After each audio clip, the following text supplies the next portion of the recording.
Vonis mati Ferdy Sambo dan hukuman penjara Putri Chandrawati ibarat dua sisi mata uang. Di satu sisi memberikan kepuasan bagi keluarga almarhum Brigadir Joshua dan masyarakat luas, namun di sisi lain, bisa menjadi bom waktu yang sewaktu-waktu dapat meledak dan membongkar kebusukan oknum-oknum di internal Polri. Pasca pembacaan vonis Ferdy Sambo di Pengadilan Jakarta Selatan, pada Senin 13 Februari 2023 lalu, tak banyak orang tahu bahwa kegelisahan sedang memayungi sejumlah oknum-oknum di internal Polri, khususnya oknum polisi yang memiliki catatan hitam di semasa Ferdy Sambo masih menjabat sebagai Kepala Divisi Profesi dan Pengamanan Polri.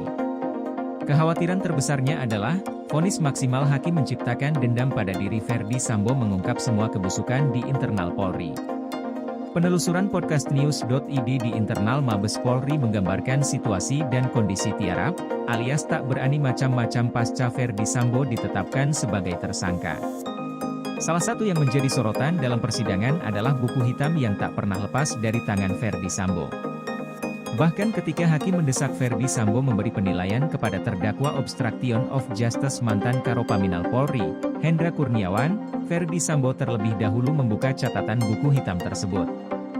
Aksi membuka buku hitam di persidangan tersebut seolah memberi pesan tegas Ferdy Sambo memiliki catatan lengkap terkait pihak-pihak yang berseberangan dengan dirinya, khususnya anggota Polri.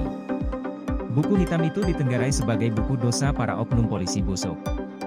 Salah satu yang sempat diungkap ke publik adalah soal kasus tambang batu bara ilegal di Kalimantan Timur yang diduga melibatkan Kabareskrim Polri Komjen Agus Andrianto. Sambo bahkan mengaku dirinya memang melakukan penyelidikan dugaan pelanggaran etik kasus ini ketika masih menjabat sebagai Kadif Propam. Surat laporan hasil penyelidikan kasus ini ditandatangani Sambo pada 7 April 2022 lalu. Disebutkan bahwa ada dugaan keterlibatan Kabareskrim dalam laporan hasil penyelidikan, LHP, kasus tambang batu bara ilegal.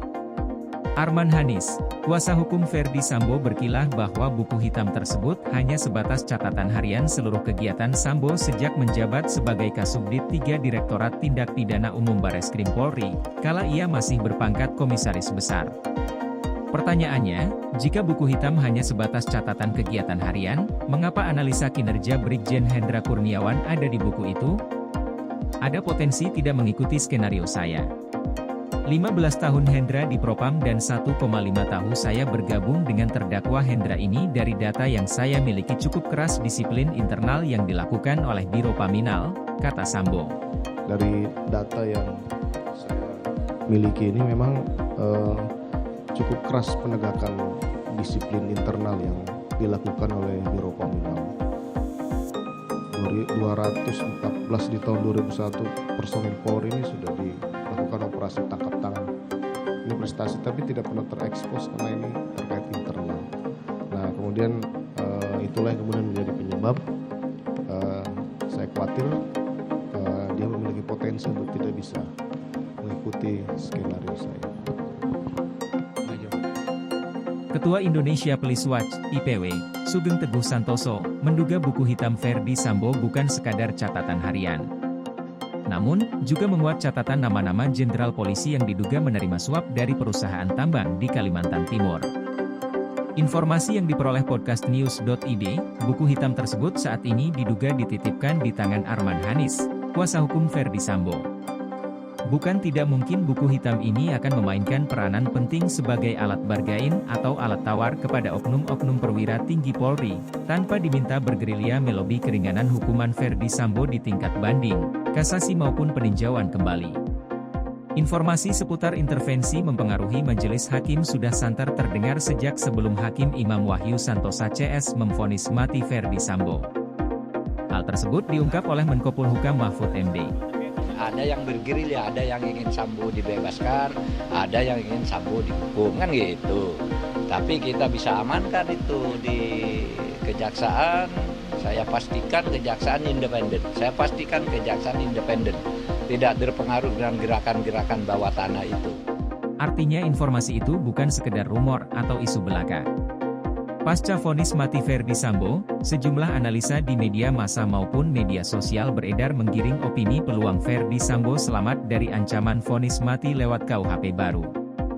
Pembentukan opini bisa jadi lahir secara natural, namun tidak tertutup kemungkinan ia lahir sebagai bagian dari penggiringan opini yang sudah disetting oleh pihak-pihak tertentu. Jika di satu sisi ada opini yang berupaya menyelamatkan, di sisi lain ada pula yang berseberangan.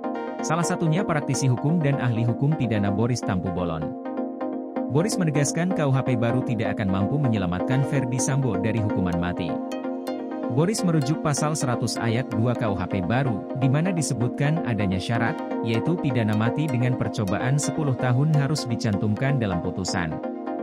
Sedang dalam putusan Ferdy Sambo, kalimat percobaan 10 tahun tidak disebutkan. Terlepas analisa hukum dari dua kubu yang terbelah, mengikuti perjalanan persidangan Ferdy Sambo hingga inkrah atau berkekuatan hukum tetap, akan menjadi pentas penegakan hukum yang sangat menarik dengan segala dinamikanya. Akankah buku hitam Ferdy Sambo mampu merubah keadaan, atau sebaliknya hanya sebatas catatan dosa tanpa bukti, atau bahkan dibungkam pembuktiannya? Tak lama lagi masyarakat akan menjadi saksi episode baru penegakan hukum kasus pembunuhan berencana dengan aktor utama Ferdy Sambo.